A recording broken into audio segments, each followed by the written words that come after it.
auditeurs et téléspectateurs de la radio et télévision Tambara, vous pouvez désormais suivre votre chaîne de télévision préférée Tambara sur le satellite BadrSat 7, angle 26 degrés Est, fréquence 11010, polarisation verticale, symbole REC 27500.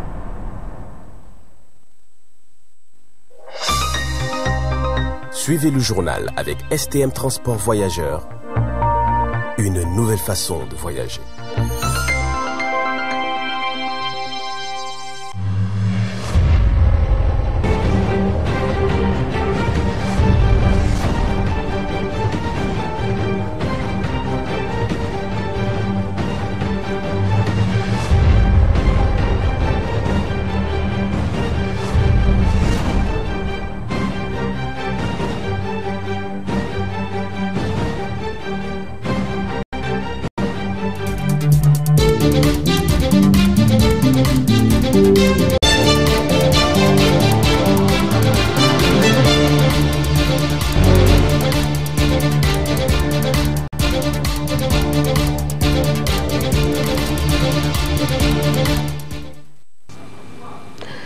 Bonsoir messieurs, dames, très ravi de vous retrouver pour ce 20h15 sur la voie et le miroir de la femme.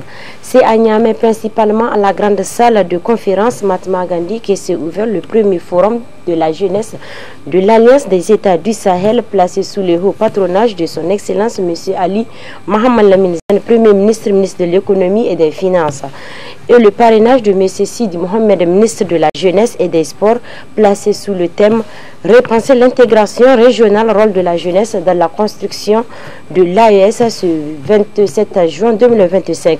Suivez ce reportage. Placé sous le haut patronage du Premier ministre du Niger, Ali Mohamed Lamine Zane, et le parrainage du ministre de la Jeunesse et des Sports, le Conseil national de la jeunesse a organisé le premier forum de la jeunesse de l'Alliance des États du Sahel, AES. Ce forum, qui se tient à Niamey, a réuni des jeunes venus de plusieurs pays de la région pour débattre de l'intégration régionale et du rôle de la jeunesse dans la construction de l'AES. Le forum a débuté avec la prise de la parole du gouverneur de la région de Niamey, qui a souligné l'importance de l'intégration régionale pour le développement économique et social des pays de la région. Le président du Conseil national de la jeunesse, Ibrahim Idrissa, a ensuite pris la parole pour présenter les objectifs du forum et les attentes de la jeunesse. Depuis plus d'une décennie, l'humanité est confrontée à un défi qui ne laisse aucun pays en marche. Il s'agit du défi sécuritaire qui, malgré la forte mobilisation de nos pays, l'on ne comprend toujours pas les raisons de sa persistance. Nos États de l'AES ne sont pas épargnés. Les atrocités au Sahel et ailleurs, le continent en dit long sur la gravité de la situation, ce qui plombe à l'évidence les efforts de développement de nos pays.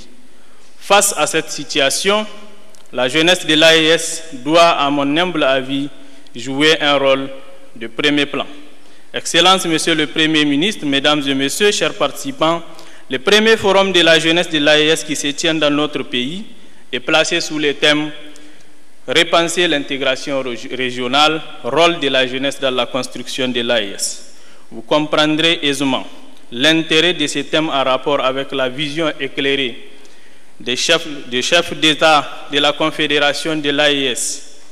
C'est pourquoi je demanderai aux jeunes de l'AES et des pays amis de se mobiliser davantage dans la lutte contre le terrorisme qui nous a été imposé et dont les principaux sponsors sont mis à nu par les chefs d'État de la Confédération de l'AES. La coordinatrice du système des Nations Unies, Mama Keita, a mis en avant le rôle crucial que peut jouer la jeunesse dans la construction de l'Alliance des États du Sahel. Elle a également souligné l'importance de la coopération régionale pour relever les défis communs auxquels sont confrontés les pays de la région.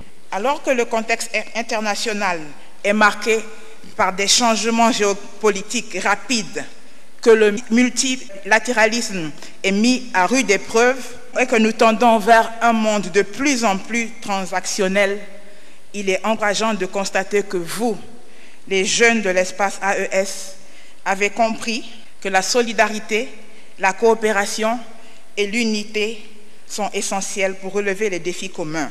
Je vous félicite pour cette conscience collective qui nous parle profondément à nous, les Nations Unies. Ce thème nous rappelle également qu'au sein d'une région confrontée à d'importants défis sécuritaires et de développement, la jeunesse constitue une part intégrante de la solution. Chère jeunesse de l'AES, vous avez le pouvoir et la responsabilité d'être les agents actifs de votre propre avenir. Le succès et la prospérité de la région AES dépendent de votre engagement, de votre détermination et de votre volonté d'agir. Les participants ont ensuite eu droit à une animation de slam sur le thème de l'intégration régionale suivie d'une série d'interventions des ministres. Le ministre du Tchad, Med Hamid Loni, a insisté sur la nécessité de renforcer la coopération régionale pour promouvoir le développement économique et social. Et le ministre du Togo, Assi Mazamesso, a mis en avant l'importance de la jeunesse dans la construction de l'AES. Pour ensuite donner la parole au ministre malien de la jeunesse, Abdul Kassim Ibrahim Famba, qui a présenté les initiatives prises par son pays pour promouvoir l'intégration régionale. La jeunesse n'est pas l'avenir, elle est le présent. Elle est cette force sauvage, cette lumière qui peut illuminer les ténèbres les plus profondes, si elle est guidée, encouragée et soutenue. La jeunesse est le feu sacré de l'humanité. Et ce feu, si nous le cultivons, peut brûler tous les obstacles, toutes les injustices et toutes les barrières. Chers jeunes, vous avez en vous la puissance de changer le monde. Vous êtes cette génération qui refuse la fatalité, qui ose rêver grand et agir avec audace. La route est parfois semée d'embûches, mais souvenez-vous que chaque grand bâtisseur a commencé par un rêve. Et ce rêve, il l'a transformé en réalité par la force de sa volonté. Vous pouvez aisément le constater avec nos leaders de l'AIS. Permettez-moi ici d'évoquer les paroles du général d'armée Assimi Goïta, président de la transition du Mali, président en exercice de la Confédération des États du Sahel. La dynamique de l'AES repose sur sa jeunesse. Le combat actuel est une question d'état d'esprit. Il faut un mental d'acier. Ce combat, c'est pour l'éternité. C'est à la jeunesse de le mener. Elle doit toujours défendre sa nation à tout prix. Ces mots résonnent comme un cri de guerre, un appel à la détermination et à la bravoure. La jeunesse de l'AIS, la jeunesse de notre continent doit se lever, fière et résolue, car c'est elle qui détient la clé de notre avenir collectif. Et le Premier ministre du Niger, Ali Maman Lamine Zen, qui a officiellement lancé les travaux avec une allocution dans laquelle il a réaffirmé l'engagement du gouvernement à soutenir la jeunesse dans sa quête d'intégration régionale. Il a également appelé les jeunes à jouer un rôle actif dans la construction de l'Alliance des États du Sahel. Ce premier forum de la jeunesse de l'AES, élargi au Tchad et Togo, est à en pointer un événement important dans la construction institutionnelle de notre confédération. Repenser l'intégration régionale, le rôle de la jeunesse sahélienne dans la construction de l'AES, vous avez vu juste, très juste. Le thème donc, que vous avez choisi pour conduire vos réflexions au cours de vos travaux emporte notre totale adhésion. Et je voudrais vous suggérer, en ayant invité le Togo et le Tchad, je pense que vous ne l'avez pas fait au hasard, vous l'avez fait parce que ces deux pays ont joué un rôle important. Dans notre lutte commune pour assurer notre souveraineté alimentaire, la jeunesse occupe également un rôle moteur. C'est aussi de la jeunesse que nous attendons la maîtrise de la science, l'innovation technologique, pour booster la prospérité économique au bénéfice de nos peuples.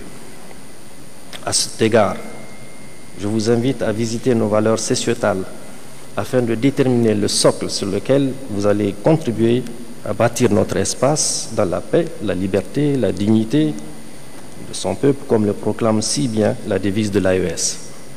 Un espace, un peuple, un destin. À noter que ces travaux dureront 48 heures et seront certainement constructifs pour toute la jeunesse de l'Alliance des États du Sahel.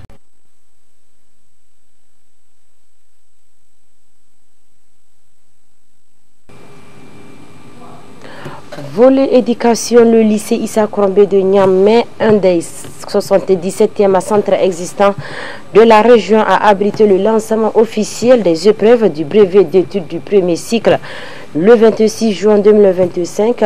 Et c'est le gouverneur de la région de Niamey qui a officiellement lancé les épreuves. Suivez ce reportage. Ils ont attendu 4 années au collège, 4 ans de travail acharné et de révision.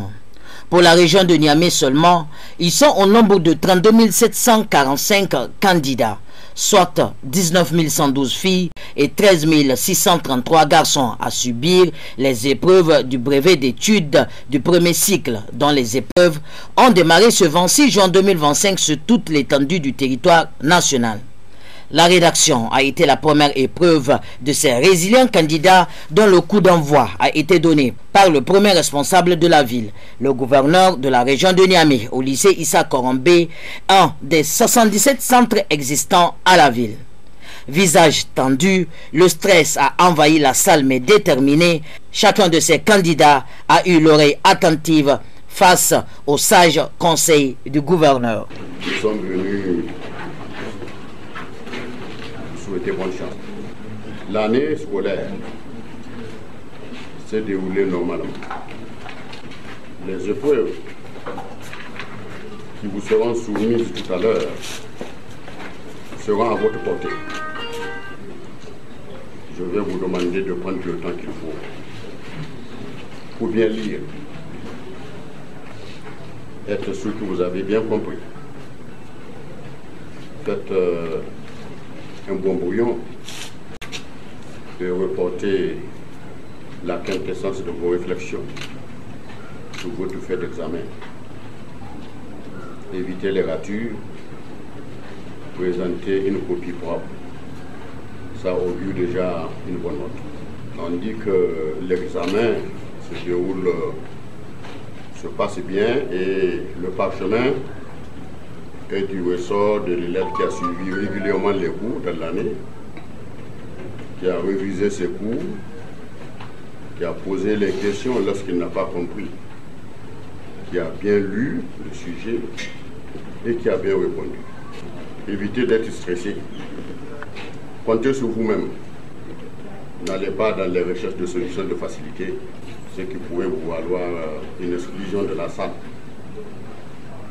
Et ce ne serait pas bien vu que vous ayez passé 4 ans à préparer un examen et que par un geste malencontreux ou une tentative de fraude que vous soyez chassé de la salle. En tout cas, nos espoirs sont fondés sur vous. Bonne chance. Surveillants et responsables du centre sur place garantissant ainsi la transparence du processus, et ce fut le moment véridique qui est la distribution des épreuves. Juste à la sortie de la salle, le gouverneur s'est également prononcé. Nous sommes venus lancer officiellement cette session de BPC 2025 au niveau de la région de Niamey. Et le BPC se déroule au niveau national. Nous sommes venus voir par nous-mêmes les conditions dans lesquelles ça s'est préparé, conditions très satisfaisantes, et voir comment ça se déroule. Nous avons lancé officiellement la session du BPC 2025 au lycée Issa Korombe de Niamey. Nous avons donc bon espoir que le taux d'admission national et régional par rapport à Niamey soit en hausse pour l'école nigérienne. C'est l'occasion pour moi de remercier tous les acteurs de l'école qui, pendant toute l'année, ont consenti d'énormes sacrifices pour accompagner l'État Et aujourd'hui, nos enfants sont en train de passer l'examen. Nous leur avons donné les conseils pour qu'ils aient le parchemin derrière lequel ils courent depuis la 6e et que le taux national soit bien au-delà de la moyenne de l'année passée. Cela va leur ouvrir les voies, n'est-ce pas, les portes du lycée. Nous saluons donc les partenaires de l'école qui nous ont également accompagnés. La refondation, c'est surtout un changement de mentalité. Et le changement de mentalité, surtout pour la jeunesse, c'est d'abord de s'éloigner des comportements de recherche de facilité. Les dispositions sont prises par l'État pour que les enfants comptent sur eux-mêmes d'abord, pour qu'on évite la fraude. Parce que vous savez, si vous fraudez, dans tous les cas, vous n'avez pas le niveau, vous trichez, arrivé au lycée, on saura. Vous serez rattrapé par votre tricherie. Mais l'État a pris des moyens pour empêcher la fraude. Et nous pensons que cela sera fait. Les épreuves du BEPC édition 2025 ont bien démarré. Le calme, la détermination et le sérieux ont prévalu face à cette étape importante de leur parcours scolaire. À présent, place aux résultats qui seront connus dans les jours à venir. De plus, dans le même cadre, la région de Dosso a également démarré les épreuves du BEPC session 2025. Le gouverneur de la région était dans la matinée du 26 juin 2025 pour lancer de façon officielle le début de ces épreuves. Reportage. S'agissant de Dosso, ce 26 juin 2025, c'est le gouverneur de la région, le colonel-major Alassane, qui a présidé le lancement officiel du brevet d'études du premier cycle BEPC, session 2025 au CEG2 de Dosso. La cérémonie a vu la participation des autorités administratives, des représentants du ministère de l'Éducation nationale, le directeur régional de l'Éducation nationale, les forces de défense et de sécurité. Le gouverneur de la région de Dosso, le colonel-major Bana Alassane, a dans son allocution prodigué des sages conseils aux candidats du BEPC session 2025. Quant au directeur régional de l'éducation nationale, il a affirmé que toutes les mesures nécessaires ont été prises par l'État pour le bon déroulement de ces épreuves. Notons que la région de Dosso compte cette année 16 497 candidats, dont 8 187 garçons et 8 310 filles repartis dans 46 centres d'examen que compte la région. Parlons toujours des épreuves du brevet d'études du premier cycle. Tawa a également lancé officiellement hier 26 juin 2025. Suivez nos correspondants depuis la région. Le gouverneur de la région de Tawa, colonel-major Suleiman Amadou Moussa, a donné ce jeudi 26 juin 2025 au complexe d'enseignement secondaire CSD de la ville de Tawa le coup d'envoi des épreuves écrites du brevet d'études du premier cycle FEC session 2025. Ils sont au total 13 933 candidats, dont 6 365 filles, réparties dans 39 centres à suivi les épreuves écrites du BEPC sur l'ensemble de la région de Tawa, a évoqué par le directeur régional de l'éducation nationale de Tawa. Sur l'ensemble de la région, nous avons 13 933 candidats aujourd'hui qui sont dans les centres, dont 8 365 filles, soit un taux de 45,6% de filles. L'ensemble de ces candidats sont en train de composer dans 39 centres l'ensemble de la région, dont 8 centres sont logés dans la ville de Tawa. À l'ensemble de ces candidats, nous souhaitons une bonne chance. Et avant cela, nous tenons à remercier l'ensemble des collègues enseignants qui ont tenu tout au long de l'année à encadrer ces élèves, malgré les conditions de résilience. Nous tenons vraiment à remercier l'ensemble de ces collaborateurs, ces enseignants qui n'ont pas failli accompagner jusqu'à la finition des programmes dans tous les domaines. C'est là, rentre dans le cadre de préparation de nos candidats. J'ose espérer que nos candidats ne vont pas décevoir les enseignants qui les ont tenus à la fin du résultat. Je remercie également l'ensemble des parents d'élèves, les associations de parents d'élèves, les syndicats qui ont tout au long de l'année et les partenaires techniques qui nous ont accompagnés tout au long de l'année pour que l'année se passe sans problème. Je regarde vers nos candidats qui sont dans les différents centres aujourd'hui. Je leur dis, l'examen c'est un travail individuel. Il faut qu'ils comptent sur leur propre effort. Ils ont été pendant 9 mois d'année scolaire enseignés par une zone de compétences, de connaissances nécessaires pour faire face aux différentes épreuves qui leur seront données.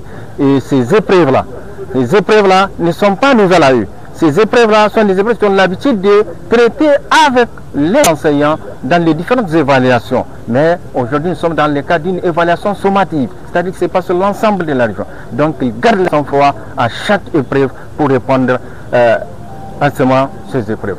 En donnant le coup d'envoi de ces examens, le gouverneur de la région de Tawa a saisi cette occasion pour prodiguer des conseils pratiques aux candidats. Et nous sommes venus quand même donner quelques conseils aux différents candidats pour que, à l'issue de la correction, la région puisse avoir des résultats probants. Et nous comptons quand même sur tous les candidats pour que la réussite puisse être un succès et que la région puisse avoir au moins un résultat probant cette année. Il faut noter que cette cérémonie s'est déroulée en présence de 2 secrétaires généraux du gouvernorat, des inspecteurs et conseillers pédagogiques, des syndicats de l'éducation nationale et des parents d'élèves. Messieurs, dames, c'est ici que se referme ce 20h15 sur la voie et le miroir de la femme. Restez accompagnés de nos programmes et surtout bonne chance aux candidats du BPC session 2025. Bonne soirée.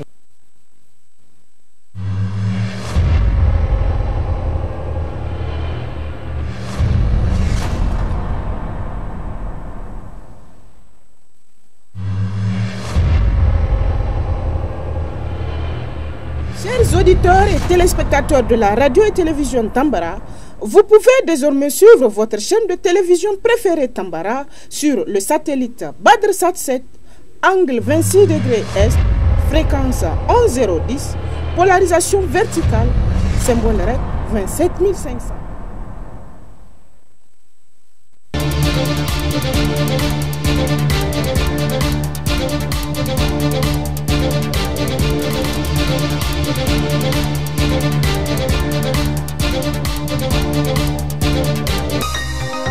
Ce journal vous a été présenté par STM Transport Voyageurs. Une nouvelle façon de voyager.